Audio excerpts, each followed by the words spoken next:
Court hears disturbing details about New Year's SLIEMA murder. Matthew Caruana Galizia claims Joseph Muscat was given a €540,000 contract by Swiss firm, and Robert ABELA summons MPs after Joseph Muscat raid. All this and more on Lovin Daily.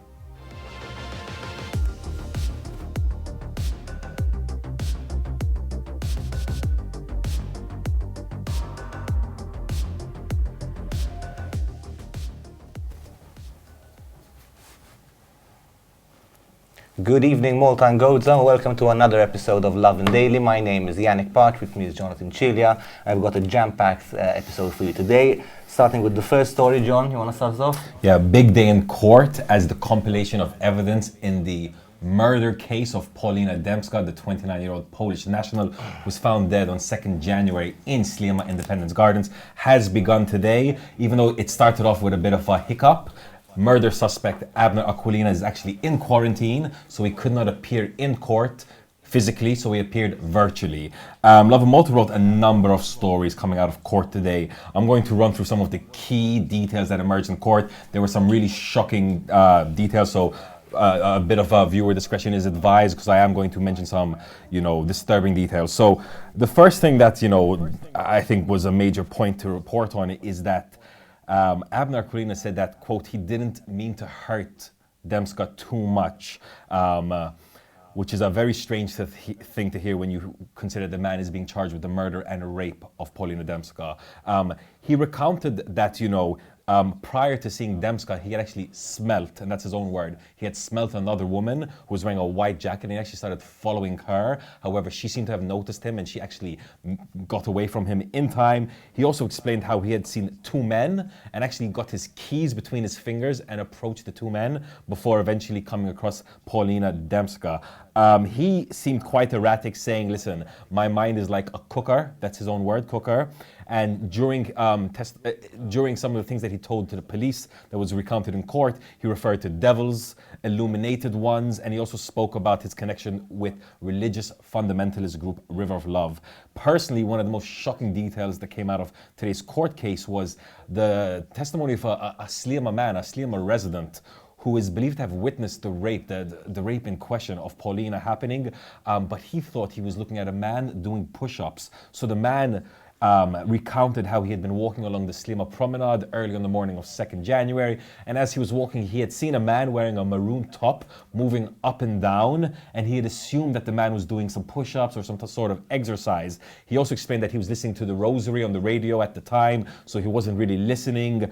He couldn't hear very well, so he wasn't sure if there was any sound. So, eventually, as he kept on looking, he noticed that there was actually a pair of women's legs under the man, and that the man had his trousers down. And shortly afterwards, police arrived on scene. Like I said, there's more details in Lovin Malta's breakdown of kind of the analysis of the court case today, but this was just the first sitting in the compilation of evidence, so I can't even imagine what's coming next. Yeah, I mean, disturbing is the right word.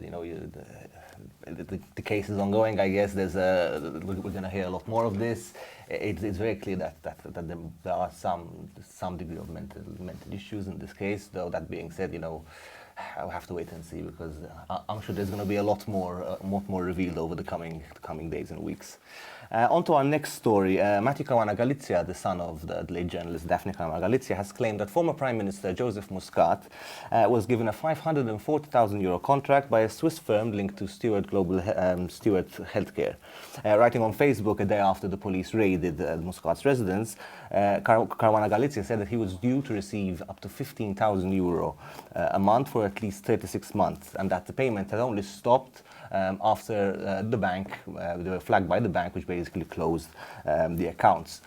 In November, the Times had revealed, as you remember, that Muscat had received €60,000 from the firm, which obviously has raised a lot of suspicions that it might have been linked with the hospital deal concession.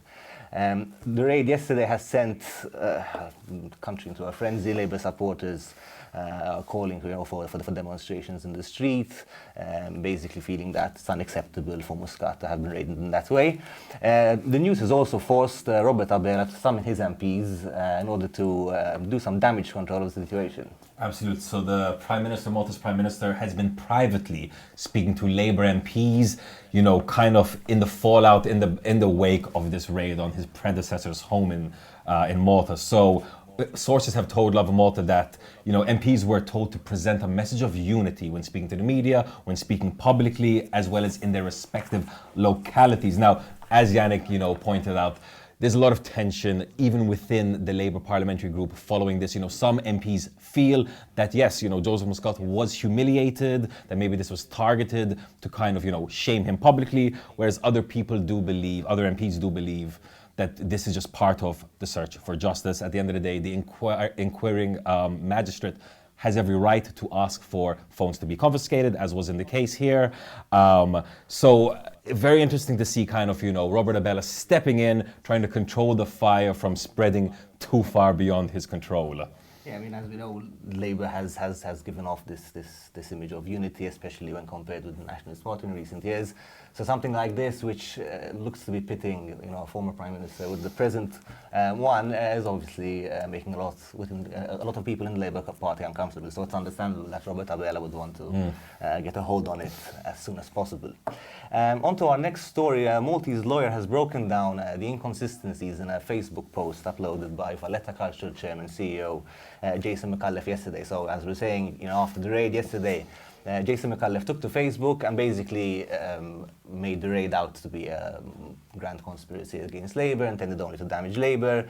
He said the way Joseph Muscat was treated was unacceptable, and essentially called on Labour supporters to take to the streets and to raise their voices about what had happened. Many obviously pointed out how dangerous such rhetoric is, including one lawyer, Gianluca Capitta, who pointed out the inconsistencies in what Jason McAuliffe had said. As you know, a lot of pro-government official supporters tend to always say, let the institutions work whenever there's a story happening, whenever there's some allegation.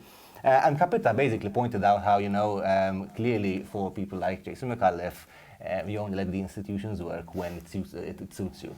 When it doesn't, it seems that this goes out the window.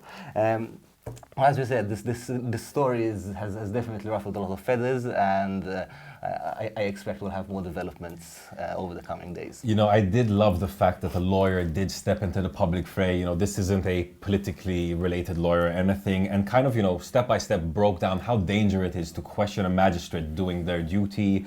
So check out the article, see what you make of the lawyer's arguments himself. And let us know in the comments below if you agree or disagree.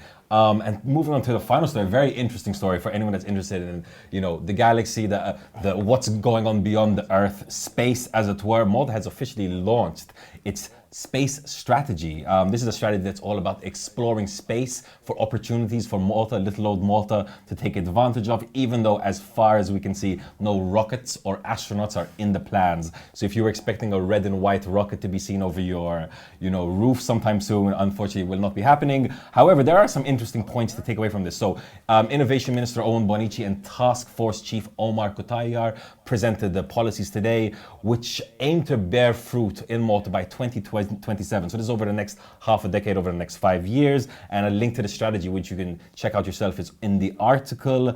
Bonici and Kutayar said that Malta had a quote history of rising to the occasion, and told us, listen, right now we have to do something. It's better than doing nothing as far as the space race goes. Now, if you follow international headlines, you got people like Jeff Bezos of Amazon, you've got Elon Musk, who are very much, Richard Branson of Virgin, who are all really seeing the opportunities, eyeing the great beyond to see what they could gain for their companies. And now it seems that Malta, the nation state, is ready to step into the fray as well. Details are quite scarce, but he did say, this potentially can create a lot of jobs in Malta in all sectors. He even mentioned the maritime sector as well. And he hopes to see Maltese youths trained in the field of space exploration in the coming years. Yeah, I mean, these sectors are vast, they're huge, there are many parts of them, as we've seen with AI, for example. With AI, even though we're not at the cutting edge of maybe certain AI development, though where the government had launched a strategy to focus on the ethical side of it and kind of other aspects that are perhaps more achievable to start off with. So it's great to see. Who knows, hopefully it will become one of our major sectors. If a Maltese scientist can confirm if there's life out there, whether aliens exist, that would be a feather in our cap as a nation. So, hopefully over the next 5 years, Malta really steps into this role. Well, that's it from us. Thank you very much for following, and have an evening full of lovin'.